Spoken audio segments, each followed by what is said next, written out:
चीज इसको सरल बना दिया है, सरल बना दिया है। जो बहुत यूट्यूब पर ही होगा, वो होगा, सर्वे बंद होगा, फलना होगा, ठिकाना होगा, यह सब सुनी सुनाई बात पर विश्वास नहीं करेंगे। आप लोग अपना कागजात, जैसे हर व्यक्ति का एक नाम होता है, उसी ढंग से जमीन के प्लॉट का एक नाम होता है जो नंबर से पहचाना जाता है। बात सही है ना? जी जी। हर प्लॉट का एक नाम है जिसको कहते हैं खेसरा नंबर। आप लोगों को एक प्रपत्र दो भरना है। देखिए देखिए,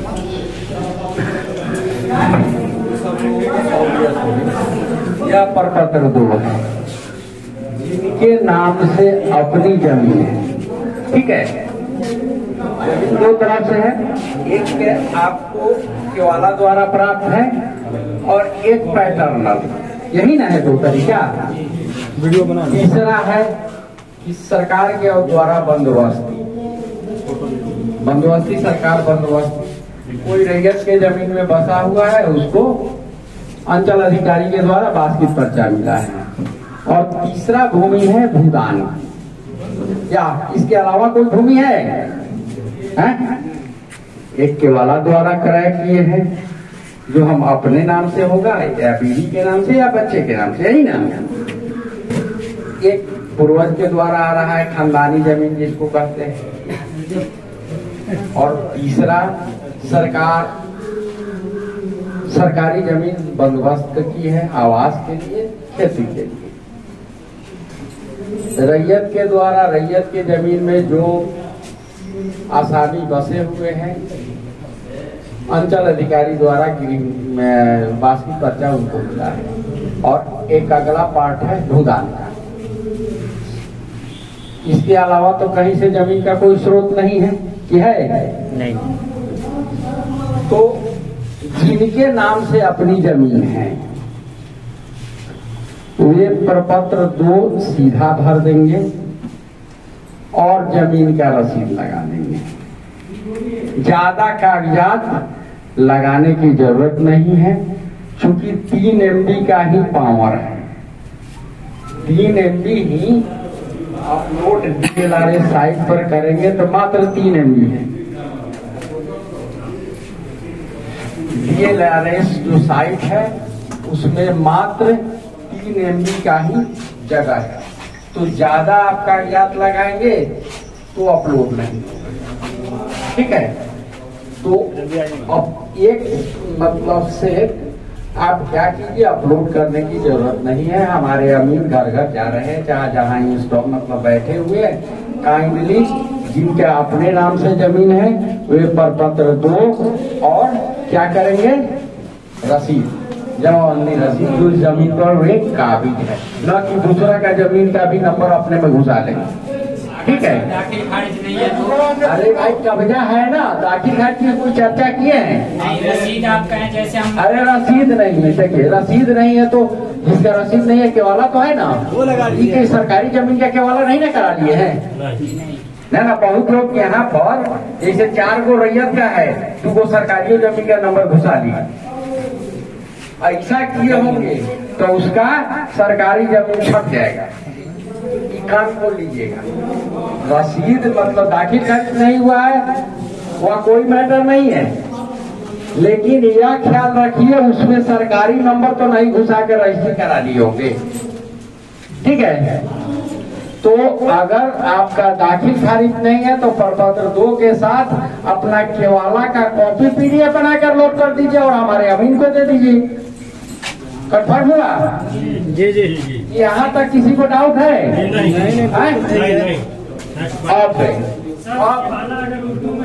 अरे उर्दू में चाहे फारसी में, उसके बाद करा के उसमें नंबर तो उर्दू में, जो क्या देवनागरी में होगा या अंग्रेजी में होगा, खाता खेसरा अंग्रेजी में होगा, चाहे हिंदी में होगा, चाहे उर्दू में है, तो लोग पढ़ लेता है।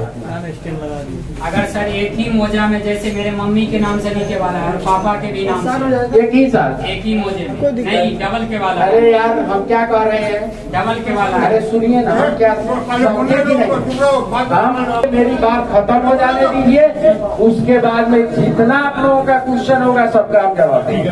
ठीक है, क्लियर है। देखिए हम ठेठ भाषा में समझाते हैं, एकदम भोजपुरी, मतलब एकदम देहाती तौर पर। तो इसमें यहाँ तक किसी को कोई दिक्कत है? नहीं। अपने नाम का जमीन है, उसका जमाबंदी कायम है या नहीं कायम है, प्रपत्र 2 में भर के केवाला लगा देंगे। लेकिन जिससे केवाला आप लिए होंगे उसका उस खतियान से रिलेशन, बात समझ रहे हैं, रिलेशन सीक्वेंस में है।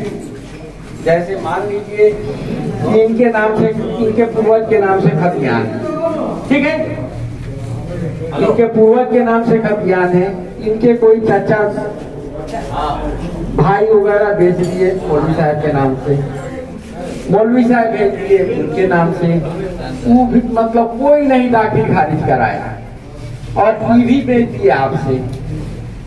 जब खाता हम खोजेंगे तो इनके पूर्वज के नाम से साबित होगा, तबे उसको हम मान्य करेंगे, न तो अवैध करा देंगे। बात समझ गए?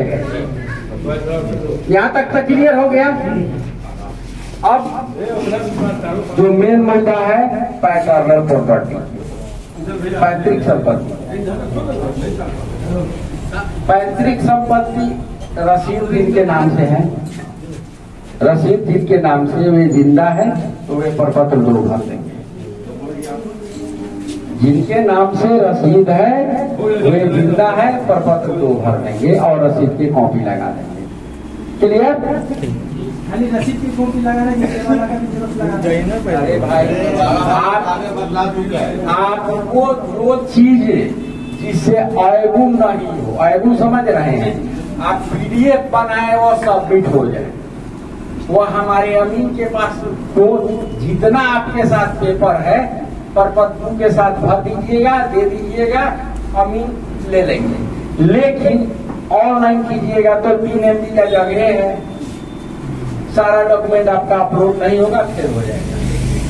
ठीक है, इसलिए जितना आपके पास कागज है प्रपत्र 2 के साथ आप हमारे अमीन साहब को रिसीव करा दीजिए। जितना पेज रिसीव दे रहे हैं उतना पेज का फोटो कॉपी पर संख्या लिख करके अपना मोबाइल आधार नंबर के साथ इनको रिसीव करा दीजिए। ठीक है, वीडियो भी बना रहे हैं, कोई दिक्कत नहीं। सुनिए, हमारा मतलब हमारी बात समाप्त हो जाएगी, हम एक एक व्यक्ति का क्वेश्चन का आंसर। ठीक है, अब पहला हो गया जिनके नाम से रसीद है वे जिंदा है, प्रपत्र 2 रसीद या उनके पास जो भी कागजात है वो हमारे अमीन साहब को रिसीव करा देंगे और उसका रिसीविंग कॉपी पर हस्ताक्षर करा के ले लेंगे। डेट सही, क्लियर हो गया? इसमें कोई दिक्कत है? नहीं। वंश वृक्ष, वंशावली बनाने के नीति जो ग्रांट थी, जिसको कहा जाता है अंग्रेजी में वंश वृक्ष बनाने का तरीका तो सबको मालूम है। सादा कागज पर, कोई फॉर्मेट नहीं, कोई एफिडेविट नहीं, सादा कागज पर। जैसे सपोज कीजिए, हम एक आदमी को उदाहरण के लिए लेते हैं, आप खड़ा हो पब्लिक की तरफ होकर, आपका खतियान इनके नाम बाबू अकेले हैं। अरे भाई, आपके बाबूजी के नाम से खतियान है, भाई में अकेले हैं कि भाई भाई अकेले? इनके बाबू, आपके बाबूजी का क्या नाम है? अब्दुल करीम। अब्दुल करीम साहब जिंदा है, मरे। अब यहीं से शुरू होता है वंश वृक्ष। ठीक है, सादा कागज पर स्वर्गीय अब्दुल करीम हो गया, अपना भी एक्सपायर कर गई होगी। ठीक है, अब एक लाइन खींच लीजिए, लाइन खींचने के बाद में सीधा लाइन खींच, उसके बाद में एक नंबर कितने संतान है भाई बहन कितने हैं? 4। 1 2 3 4 हो गया। बड़ से छोट बाएं से दाएं सीरियली लिख देंगे। हाँ बाप हमारे पिताजी का देहांत हो गया, माता जी का देहांत हो गया, दोनों के नाम दोनों तो वही ना हम कह रहे हैं, तो वही ना हम बतला रहे हैं आपको। मतलब अब्दुल करीम के नाम से प्रॉपर्टी है, तो वहां से हम वंशावली शुरू करेंगे। अरे भाई मदर के नाम से, मदर का अलग बना दीजिए। देखिए सुनिए, खिचड़ी हो जाएगा, वह खिचड़ी हो जाएगा, समझे? उनका खाता अलग होगा, उनका खाता अलग होगा, ठीक है। फादर का अलग वंशावली बना दीजिए, मदर का अलग बना दीजिए। अरे सुनिए ना, देखिए इसमें क्या दिक्कत होगी। फादर का खाता अलग होगा, खाता अलग होगा, उनका जो प्लॉट होगा अलग अलग होगा, माता का खाता अलग होगा, उनका प्लॉट अलग होगा, ठीक है। तो उसमें एक साथ करेंगे तो दोनों खाता एक साथ चलाएंगे, तो उसमें हमारे अमीन को दिक्कत होगी प्लॉट डिटेक्ट करने, ठीक है। तो क्यों नहीं हम क्लियर कट चले। तो आप 4 भाई हुए, 4 भाई बहन हुए, 1 2 3 4, ठीक है। अब एक नंबर जैसे प्रपत्र 2 में पहला नंबर संतान, ठीक है। उसमें क्या है, अस्थायी पता, उनका नाम लिख लेंगे, उनका अस्थायी पता लिख लेंगे, खाता लिखेंगे, ठेसरा लिखेंगे। सपोज कीजिए कि एक 50 का प्लॉट है। अब 4 भाई बहन हैं आप, तो कितना उस प्लॉट में कब्जा है, तो आप लोग एडजस्ट हम 15 डिस्मिल या 25 डिस्मिल रख लेते हैं। तो जिनका कब्जवारी होगा उतना आप कब्जवारी दे देंगे, उसके बाद में रकबा दे देंगे, उसका पोजीशन के हिसाब से चौहदी दे देंगे। इसकी जमीन आप छोड़ देंगे, फिर होगा धनार होगा हमारा, हम ठीक है। उसके बाद में लगान भी आप छोड़ देंगे, जहाँ से रसीद करता है उस जमाबंदी संख्या लिखेंगे। यहाँ तक लिखने में किसी को दिक्कत है? कोई दिक्कत है? अब रही बात, आप लोगों को तो बहन का आप लोग हिस्सा दे देते हैं, तो यहाँ पर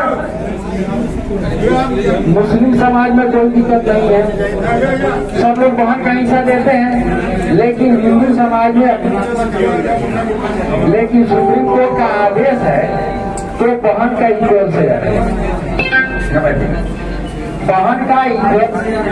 वैसी स्थिति में आप लोग प्रपत्र 2 भरे, ठीक है, कब्जेवारी के हिसाब से, और बहन का हिस्सा अगर नहीं है तो उसके लिए बहन का हिस्सा नहीं दे रहे हैं तो सहमति अनिवार्य है, नहीं तो खाता संयुक्त खुलेगा और कोर्ट का मामला बन जाएगा। आप लोग कोर्ट में फरियाद दे रहेंगे, ठीक है, बात समझ गए।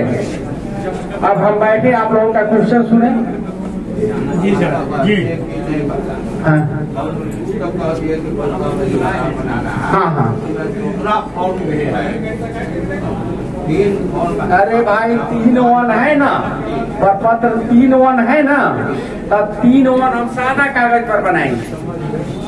हम यह जो फॉर्मेट है, दोनों को लिखने के बाद फॉर्मेट, यही फॉर्मेट की बात कर रहे हैं। इस फॉर्मेट में वंश वृक्ष है, देखिए सुनिए, बैठिए, यह 3-1 जो है ना, सादा कागज पर आप वंश वृक्ष बना लेंगे, वह सबसे बेहतर है। अगर प्रपत्र 2 में हमको मेरा सलाह रहेगा कि छोटा छोटा बॉक्स है, इसलिए 2 पाव का जो बड़ा सीट नहीं होता है, वह रोल करके आप लोग यही फॉर्मेट बना लेंगे तो ज्यादा बेहतर होगा। अरे भाई यही कंटिन्यूअस सीट है, नहीं, आप सादा कागज कागज पर वंशावली बनाई, बस इसको भरने की कोई आवश्यकता नहीं है। 3 1 और इसको भरने की कोई आवश्यकता नहीं है यदि आप वंशावली सादा कागज पर दे रहे हैं। अरे वंशावली देने का जब नहीं दे रहे थे केवल इसकी भी आवश्यकता नहीं है, केवल इसकी आवश्यकता है। देखिए सुनिए, अरे वंशावली जब के नाम से प्रॉपर्टी है वह केवल फॉर्म 2 है, ठीक है। और वंशावली के बदले सादा कागज पर यदि वंश वृक्ष बनाते हैं तो 3 1 और यह प्रपत्र भरने की कोई आवश्यकता नहीं। अब क्लियर हुआ? अभी क्लियर हुआ कि नहीं? हो गया?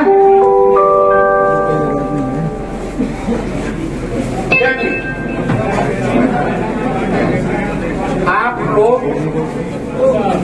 महिला का कोई व्यवस्था नहीं है, सब आप लोग एक तरफ से खाली तरफ से आके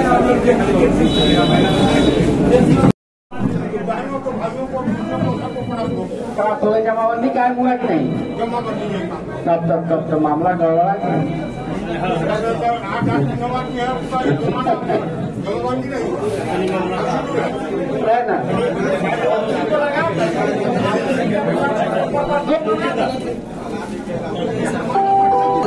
देखिए सुनिए, सीधा फंडा है, तकसीनामा आपके पिताजी बना दिए, वंशावली आपके पास है, बस आप देख सकते हैं इस तरह का माहौल है जो दिलावारी सवाल पूछ सकते हैं। तो दूसरा आदमी काफी होगा तो नहीं, अरे खाता उसी का ना खोलेगा जितना कब्जा होगा। जितना आपने तकसीम बंटवारा का पेपर दिया, तकसीनामा बंटवारा का पेपर दिया और वह जीविका प्रॉपर्टी जिसकी आपके पिताजी ने कर दिया, ठीक है, उसमें से तो मैक्सिमम लोग पत्र देते हैं। तो वंशावली के साथ तकसीमनामा दे दीजिएगा, पत्र दो।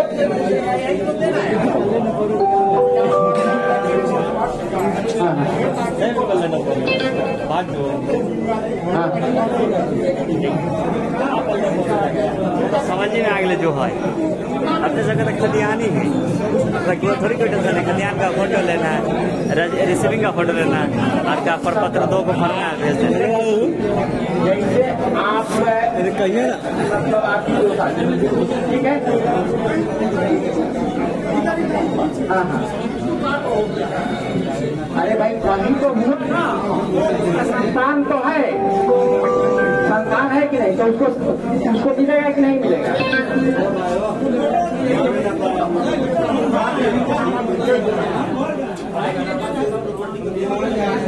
दूसरे को दे दिया, किसी को दिया?